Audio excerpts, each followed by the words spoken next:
Juízes, capítulo 11. Tem alguém na mídia aí? Coloca para mim. Isso.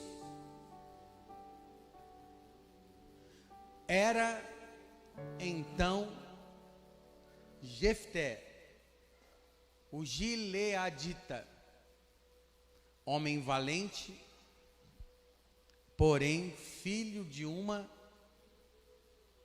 prostituta.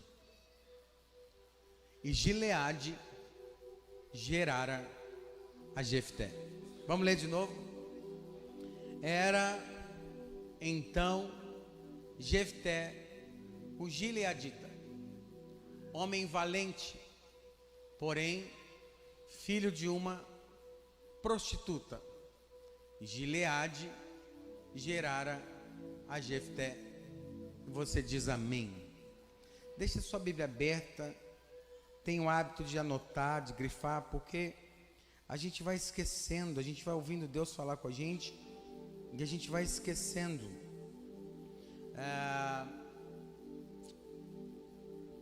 Também deixa seu celular aí no modo avião, sai do Instagram, do WhatsApp por alguns minutos, deixa quieto aí a rede social, foca na palavra. São 11h10, no máximo 11h40, assim, estourando, a gente já está indo embora. No máximo assim 11h50, no máximo meio-dia, a gente vai embora. Mas preste atenção, aguce os seus ouvidos para a palavra de Deus. Essa não é a minha palavra. Eu preparei o esboço, eu estudei, eu orei, mas eu não vou falar sobre a minha palavra. Eu estou falando sobre a palavra de Jesus, a palavra de Deus. E a palavra de Deus tem poder para falar conosco. Escuta o que eu vou dizer. Eu não sei qual é a pergunta que você trouxe hoje aqui, mas eu sei que Jesus é a resposta dessa pergunta. Para qualquer dúvida que você tenha, qualquer pergunta, Jesus é a resposta. Por isso, foque no texto, preste atenção no que eu vou falar com você, para a gente ganhar tempo. Eu queria começar falando sobre um pouquinho da nossa história, talvez a minha e a sua. São histórias de que a gente poderia caminhar juntos. Não sei você, mas eu venho de uma família muito simples. Meus pais, pastores do Evangelho, e numa época que ser pastor era muito inconstante. Meus pais pastoreavam uma igreja, uma denominação, era a igreja quadrangular, e essa igreja transferia eles do nada. Chegava não era nem um e-mail, era um telegrama, e dizia: a partir de hoje você não é mais pastor dessa igreja, vai para outro lugar. E meus pais gastaram a vida toda fazendo isso. Eu sou terceiro filho, Davi que cantou, Marcelo que tocou. Eu sou o terceiro filho homem, tem a Paula que é a última, a única mulher. Mas eu, por exemplo, nasci lá em Birigui, lá perto do Mato Grosso, porque meu pai estava dirigindo igreja lá. Lá nascem os homens bonitos. O Janequine nasceu lá, eu nasci lá. Birigui, um lugar quente, calor demais. Mas eu nasci lá porque meu pai estava dirigindo a igreja lá. Então a nossa vida, desde que eu me conheço por gente, é igreja. É dirigir igreja, é cuidar de igreja, Eu me lembro com 16 anos, eu namorando a pastora Lê, que hoje é minha esposa gata. A gente namorava, eu tinha 16 anos e a gente já cuidava de igreja. Eu cuidava do louvor, Marcelo cuidava do louvor. A vida nossa foi igreja. Eu ainda tive um privilégio. Meus irmãos ainda desviaram, né? Os dois aí foram fazer um sambinha, foram para o mundão. Eu, Rafael, nunca saí da igreja. Eu nunca bebi, eu nunca fumei. Eu casei virgem, eu nunca... Não sei o que é uma noite na balada, uma noite usando droga. Nunca, graças a Deus. Deus me preparou para fazer o que eu estou fazendo hoje aqui. Deus me chamou desde o ventre da minha mãe para fazer o que eu estou fazendo. Está aqui minha tia, minha prima, sabem do que eu estou falando. Minha vida inteira foi igreja, foi cuidar das coisas do Senhor. E eu venho de uma infância que eu estudava 6 meses numa escola, depois estudava 1 ano numa outra, depois eu estudava não sei o quê, até que a gente veio morar em Hortolândia. Quando a gente chegou aqui, nós viemos morar aqui na vila, aqui no bairro, e muitos dos nossos amigos, olhe para mim, muitos dos nossos amigos não estão nem vivos. A gente falava com os adolescentes essa semana, a Adri aqui conhece a gente há muitos anos, sabe disso. Quantos dos nossos amigos, Adriana, que cresceram com a gente, não estão mais nem vivos? Por quê? Porque a gente vem de uma realidade muito simples. A gente não tinha muito conforto, não. Hoje em dia, estava brincando com os meninos, estava lá buscando a nossa filha na escola, encontrei o João Mar, um amigo de infância. Ele falou assim: nossa, minha filha estava reclamando porque o professor deixou o ar-condicionado muito, não estava tão gelado na sala. Eu falei: não é possível. Não, ela ficou brava porque o ar-condicionado da classe não estava tão gostoso. Eu falei: na minha classe não tinha nem parede. Quem é daqui da Vila IP sabe, a Andréa sabe, pessoal. A gente estudava em vagão de trem. Irmão, aquilo era um forno. É o antigo micro-ondas, chama. A gente estudava em vagão de trem. A gente comia a comida da dona Clarice aqui na escola e achava ótimo. Hoje não. Hoje não pode ter glúten. Hoje tem que ser uma porção de frutas. Irmão, e a gente não ficou doido, não. Não ficou maluco, não. A gente cresceu. Eu sou do tempo que tinha fábrica de mel aqui. Deus, o que o senhor está fazendo lembrar disso? Tinha uma fábrica de mel aqui atrás. Não sei se tem ainda, tem? Tem? Funciona ainda? E aí os melzinhos que dava ruim, estragado, cortava, ficava meio ruim. Eu e o Marcelo, a gente entrava no buracão. A Adri também, a André, todo mundo pegava aquele mel do lixo. Não estava estragado, mas eles descartavam porque o corte deu errado, sabe? E pra molecada, você é doido, a gente fazia cinta de mel. A Ju lembra disso aí, lá. A gente fazia cinta de mel, irmão. Amarrava assim, parecia um rambo, cheio de mel. E não morreu, não ficou doido. A gente pegava a manga ali do seu Belisário. A gente pegava a lixia do Nivaldo. A gente só tinha o campo de futebol para jogar bola e arrumar briga, porque era assim, ou era jogo ou era briga. E tinha cachoeirinha lá embaixo para tomar banho. É ou não é? Não tinha piscina aquecida com hidromassagem. Não tinha ofurô. Irmão, era a cachoeirinha que você tinha que esperar os maconheiros sair para você entrar. É ou não é verdade? E tá aqui o Davi, o Marcelo, eu, o Rafa, todo mundo aqui, criado aqui. E ninguém virou bicho doido, ninguém virou maluco, ninguém virou ladrão. Por que eu estou contando isso? Porque o texto começa dizendo assim, ó. Era Jefté, um gileadita. Ele era um homem valente, a Bíblia está elogiando ele. Mas aí a Bíblia faz uma vírgula e diz: porém, esse porém aqui quebra tudo. Sabe quando você está falando bem de uma pessoa? Você fala assim: não, ele é bonzinho, é esforçado, mas esse mais. Tudo que você falou antes não resolve mais nada. Não, essa pessoa ela é legal, não sei o que. Porém, esse porém já jogou no lixo. A Bíblia vai dizer: ele era esforçado, valente, homem de Deus, porém era filho de uma prostituta. A minha introdução e o que eu quero falar nessa manhã é exatamente ligado a isso. Nenhum de nós escolhemos em que bairro que a gente morou. Nenhum de nós na infância escolhemos quem seriam os nossos pais. Nenhum de nós escolhemos o tipo de comida que era colocado na nossa mesa. A gente nasce e cresce dentro de um contexto que é maior do que as nossas decisões. A gente nasce e cresce diante de um contexto que, se a gente pudesse escolher, talvez a gente não escolheria isso. Eu posso perguntar para muitos de vocês, talvez a história de vocês é até igual a minha ou pior. Ih, pastor, a sua tinha mel e a minha que não tinha nada. Ih, pastor, a sua tinha campo de futebol e eu. Quantos de nós fomos criados num ambiente que tinha tudo para dar errado? Quantos de nós crescemos num ambiente, num lugar, ou num bairro, ou numa alimentação, que muitos de nós poderemos ser revoltados, bravos? Hoje, eles brigam porque o iPhone 14 não está tirando a foto legal. A gente, o máximo que tinha, eram os brinquedos que a gente fazia em casa. Eu não sei se você é da época de fazer carrinho de rolemã. Eu não sei se você é da época de fazer aquele telefone de lado.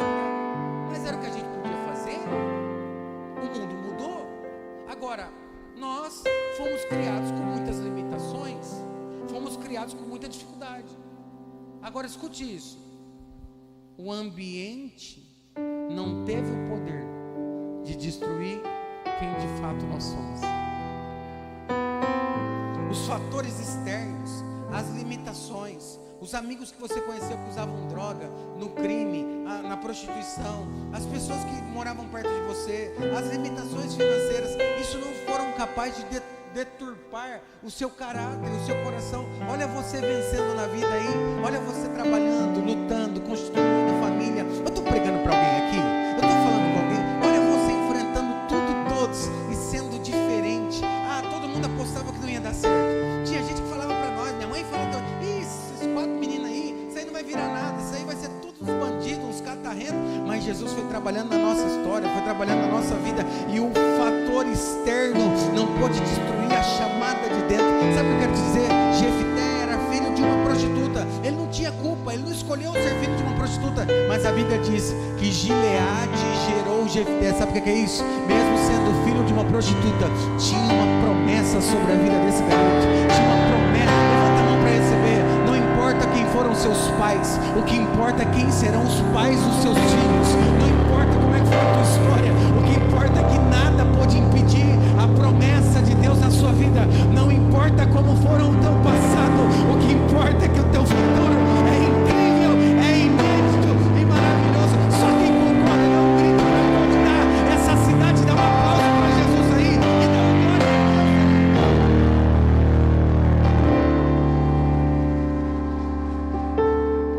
Pastor, você não sabe quem foi meu pai? Não me interessa, me interessa quem serão os pais dos seus filhos.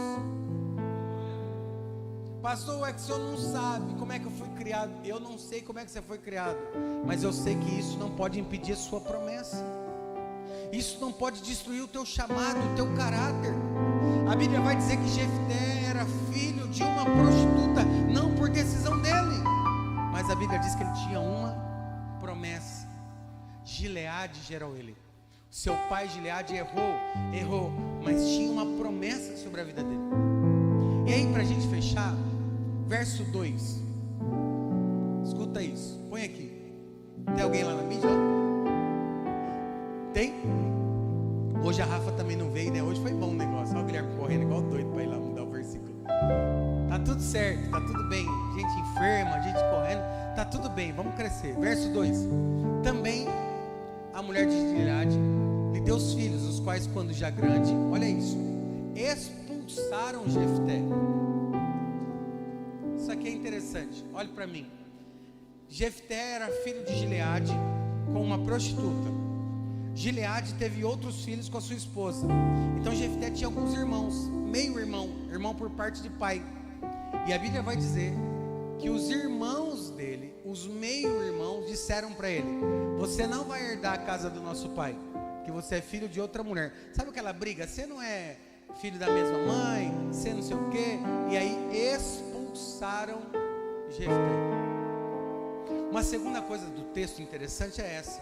Primeiro, ele não tinha culpa de ser filho de uma prostituta. Segundo, ele foi expulso da casa do pai só porque ele era filho de uma prostituta. É algo que ele não tinha culpa, é algo que ele não tinha o que fazer. E os irmãos expulsaram ele, dizendo: você é filho de uma outra mulher. Essa é a segunda parte. É quando você é rejeitado pelo lugar que você vem, rejeitado pela família que você tem, rejeitado pelos familiares que você tem, rejeitado pelo tênis que você usa, pela roupa que você veste, pelo carro que você tem, rejeitado porque você não está no Ibope, rejeitado porque você não está no meio da galera chique, rejeitado porque a sua festa é simples. Porque tem gente que rejeita. Deixa eu ver o nível dessa pessoa. Ixi, não quer nem perto de mim. Não, pelo amor de Deus, não tira nem foto perto de mim. As pessoas rejeitam, e a rejeição, irmão, não há coisa mais dolorida do que você ser rejeitado. Não há coisa mais dolorida do que você ser desprezado. É por isso que Deus ama os desprezados. É por isso que Deus tem aliança com os rejeitados.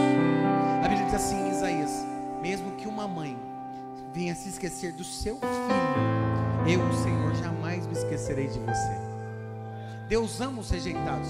A Bíblia diz que Jefté é expulso, verso 3. E aí ele foge para uma cidade chamada Tobi. Está aqui no texto, ó. Então Jefté fugiu da presença dos seus irmãos e habitou na terra de Tobi. Você sabe o que significa Tobi? Tobi era a terra dos criminosos. Tobi era a terra dos malandros. Tipo assim, Tobi era a favela, o morro, era a periferia, era um lugar onde o crime, os bandidos. E aí ele chega em Tobi, preste atenção. Ele é filho de uma prostituta, ele é rejeitado e agora ele está morando, vivendo num lugar onde tudo está errado. E a chance de dar errado é muito grande. E para piorar, olha os amigos dele.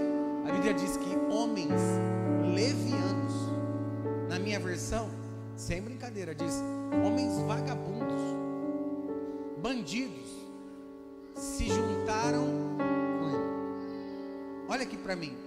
Homens bandidos se juntaram com ele. Por que juntaram com ele? Porque o ambiente que ele estava vivendo era esse. Porque o lugar que ele estava vivendo era esse. Porque o fator externo era esse. Mas prepara um glória a Deus aí. Escuta uma coisa. Você pode estar morando num lugar onde a criminalidade é altíssima, mas isso não vai fazer de você um criminoso. Não, levanta a mão. Você pode estar morando num fator totalmente externo, mas o fator externo não vai mudar a sua essência. Pode morar no pior lugar, mas até lá Deus vai guardar você e as suas promessas vão se cumprir em nome de Jesus. Pastor, eu não queria morar aqui no São Bento, no Boa Vista, eu queria morar no Cambuí, em Campinas. Você pode morar onde você quiser, porque não é o lugar quem faz você, é você quem faz o lugar. É você quem muda o diagnóstico. Ele está lá em Tobi. Só que Tobi, gente, é um lugar de tristeza e de vergonha. Para a gente fechar, a Bíblia diz que acontece uma guerra. Está lá no texto, vamos no 4.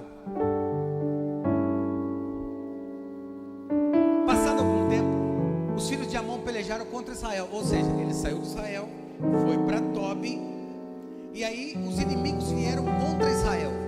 E ele não estava lá para defender a sua família. Olha o que acontece, verso 5. Quando pelejavam, foram os anciãos, os velhinhos, as pessoas de cabeça branca, os caras maduros, foram atrás de Jefté, lá em Tobi, para buscar ele. Por que foram buscar ele lá em Tobi? Porque, por dois motivos. Primeiro, que reconheceram que erraram. Segundo, porque eles precisavam da força e do vigor de Jefté. Esses velhinhos não podiam defender. Eles comandavam a cidade de Israel, lá o povo de Israel, mas precisavam de soldados guerreiros. E aí lembraram de Jefté. E aí foram atrás de Jefté. Olha para mim, vou fechar. Pior coisa que tem é alguém que te desprezou bater na sua porta para te pedir ajuda, não é? Não é ruim? Você não fala assim, miserável. De verdade, seja verdadeira. Quem te desprezou, te expulsou, te ofendeu, aí bate na sua porta e fala assim, você não me ajuda aí, deu um BO ali, estou precisando da sua força. Não dá vontade de falar assim, não, se vira. Pois foi exatamente isso que Jefté fez, olha lá, verso 6, vamos lá. Bíblia, hein, gente? Então disseram a Jefté, vem e seja nosso chefe. Agora estão chamando ele para ser chefe, para que combatamos contra os filhos de Amon. Olha o verso 7. Então Jefté disse, você acha que ele não fez o que eu estou falando? Olha lá, porventura vocês não me aborreceram e não me expulsaram da casa do meu pai? Por que agora vocês estão vindo a mim? Porque vocês estão em aperto? Ele está dizendo o seguinte, na hora de me chutar, de me xingar, vocês foram bom, agora vocês querem ajuda? Se vira. Dá vontade de fazer isso com muita gente da nossa vida, que só encosta na gente quando está precisando de alguma coisa. Eu preciso falar, deixa eu falar, não fica bravo não. Tem gente que só é seu amigo porque você fica resolvendo os problemas deles. O dia que eles não precisarem mais de você, expulsa, joga longe. Só que aí daqui a pouco eles percebem que fizeram besteira, aí volta com a cara lavada e diz, sabe o que é?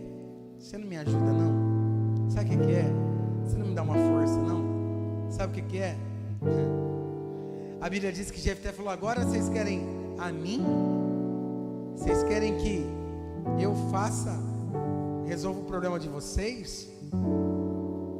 Olha o que diz o verso de número 8.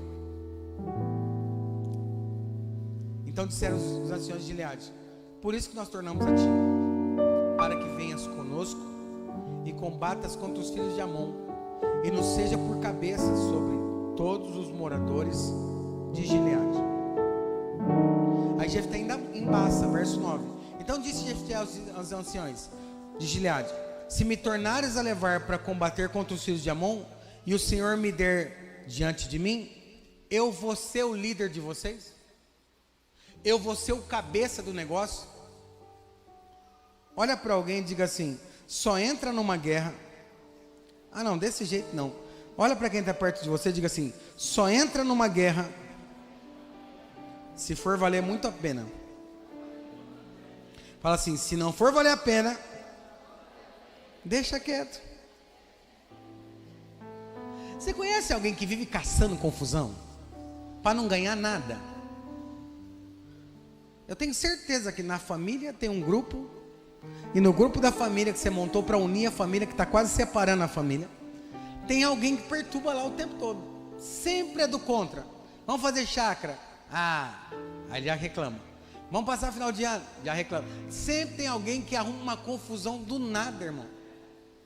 O que você vai ganhar com essa confusão? Nada. Eu só quero arrumar problema. Eu ia brincar, não vou brincar, lógico, porque eu respeito as mulheres, mas dá a impressão que as mulheres têm hora que só querem arrumar briga com o marido de graça, assim, do nada. Por que você está brigando? Não, só estou a fim de brigar, e vamos brigar, depois não fica tudo certo. Sabe, a gente tem que aprender, ó, Deus falou aqui na frente, a gente tem que aprender que tem guerra, olha para mim, tem guerra que a gente não tem que entrar. Vou terminar, hein? Tem guerra que a gente não tem que entrar, irmão. A pessoa fala um negócio para você, você fala: não, vou. Por que você está entrando nessa briga? Não é nem sua. Você vai ganhar o que com essa briga? Você vai ganhar o que com essa confusão? Lembram de Davi? Olha aqui. Davi chegou, Golias está gritando 40 dias que ele quer um homem para brigar, para arrumar confusão. Aí ninguém briga, aí Davi está lá. Aí a primeira pergunta de Davi é assim: o que é que ganha quem entrar na guerra? Se eu entrar nessa guerra, eu ganho o quê? Aí falaram: ganha a filha do rei, ganha imposto, não paga mais imposto, água, luz, CPFL, IPTU, IPVA, não paga mais nada, convênio médico, paga nada, Davi. E terceiro, ganha metade do reino. Davi falou: onde é que faz a inscrição? 40 dias, o bilhete premiado, gritando lá, e ninguém entrou. Davi falou: não, eu quero fazer, onde é que tem fila? Não, ninguém quer enfrentar. Sabe por quê? Porque Davi primeiro faz a pergunta crucial: o que é que ganha para entrar nessa guerra? Sabe, você está entrando em guerra de filho? Vou falar. Ô mãe, você está entrando na guerra do seu filho, da sua filha, que você não vai ganhar nada com isso aí. Deixa ela. Deixa essa menina passar essa luta. Daqui a pouco ela amadurece, ela cresce. Deixa esse filho enfrentar essa dificuldade. Não estou falando de coisa grave. Grave você entra, mas não é grave. Deixa. Você já viu aquela história? Filho, não pode pôr o dedo aí. Catatal tem essa idade. Aí ele olha para você, dá risada e... Filho, não põe a mão aí. Ele olha para você, até a hora que você fala assim: pode pôr. Aí ele põe, para nunca mais pôr. Porque tem hora que você tem que explicar, tem hora que você tem que deixar. Olha para mim, tem guerra, pastor Alê, que a gente não tem que entrar. A gente entra, a gente sofre a igreja, sofre a gente, porque não é guerra para a gente entrar. Irmão, tem guerra que a gente tem que analisar friamente.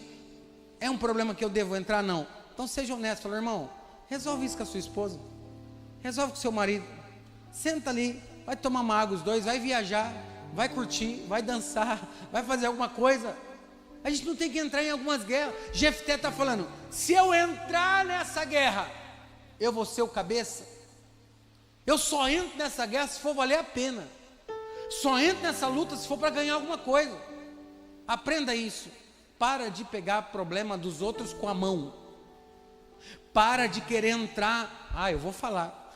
Para de querer ajudar quem Deus está tratando com ele. Não, vou te ajudar. Irmão, deixa, Deus está tratando com aquela pessoa, deixa Deus tratar. Deus está punindo, sei lá, tratando, ensinando, moldando, não sei como você quer chamar. Não põe a mão, deixa Deus fazer, Ele é Deus, Ele sabe. Mas não, a gente quer ajudar. Você conhece a história, eu termino aqui agora de verdade, da lagarta que nunca virou borboleta? A história diz que um homem viu um casulo, ele achou bonito aquele casulo, falou, vou acompanhar todo dia. Olhou um dia, o casulo estava igual. Olhou o segundo dia, o casulo estava igual. Passou uma semana, o casulo cresceu, inchou. Aí ele percebeu que a ponta do casulo estava quebrando. Ele passou a observar e percebeu que a lagarta que estava dentro do casulo conseguiu quebrar a pontinha do casulo, um buraco bem fininho, bem apertado. E ele começou a acompanhar. E de repente, aquela lagarta começou a tentar passar naquele orifício, passar naquele buraquinho apertado, e ela se espremia, ela se apertava, e o homem começou a ver aquilo. E aí quando a lagarta estava passando, aquele esforço para passar, muito esforço, aí ele pegou e falou, vou ajudar a lagarta. Foi lá, pegou uma tesourinha, deu um picote naquele orifício pequenininho no fundo do casulo, para que a lagarta pudesse passar com mais facilidade. A lagarta escorregou, passou pelo buraco e caiu, e morreu, e nunca virou borboleta. Aí ele foi pesquisar, mas eu fui ajudar, eu quis ampliar o espaço para ela passar. Aí ele descobriu que a lagarta produz um líquido, como se fosse uma química, né? Como se fosse um produto que dá viscosidade para as asas dela. E as asas da lagarta, depois que estão prontas, estão coladas, porque aquele líquido prende as asas. Então quando ela passa por aquele buraquinho, o líquido das asas é tirado. Ela é limpa pelo tamanho do orifício pequenininho. Então ela passa e aquela cola, aquele líquido fica dentro do casulo. E aí ela consegue abrir as asas para voar. Ou seja, abrir um buraco maior no casulo não vai fazer a lagarta voar mais rápido, vai matar ela. Tem horas que a gente não tem que picotar casulo de ninguém. Deixa Deus fazer ele passar pelo processo. Deixa Deus fazer essa pessoa passar pela prova. Aprenda isso, guarda o que eu vou falar. Tem prova que ninguém vai passar por você. Tem luta que ninguém vai passar por você. Você tem que passar. Você tem que enfrentar. É com você que Deus está falando. É com você que Deus está tratando. Agora aprenda uma coisa. Deus é fiel para te abençoar nessa luta, nessa dificuldade. Levanta a mão para receber. Você vai passar por essa prova, você vai passar por essa luta, mas Deus vai te dar a vitória. Pastor, qual é o segredo? Levanta a mão, já vou terminar. Verso 29. Jefté entra na guerra, e quando ele entra na guerra, Deus entra com ele. Então o Espírito do Senhor veio sobre Jefté. Levanta a mão. O Espírito do Senhor está vindo sobre você. Você vai passar essa luta, essa prova, essa dificuldade, mas você não vai passar sozinho. O Espírito do Senhor está vindo sobre você. A bênção do Senhor está sobre você. A presença do Espírito Santo está sobre você. Quem crê nisso, recebe isso aplaudindo a Deus, glorificando a Deus, e fica de pé, por favor.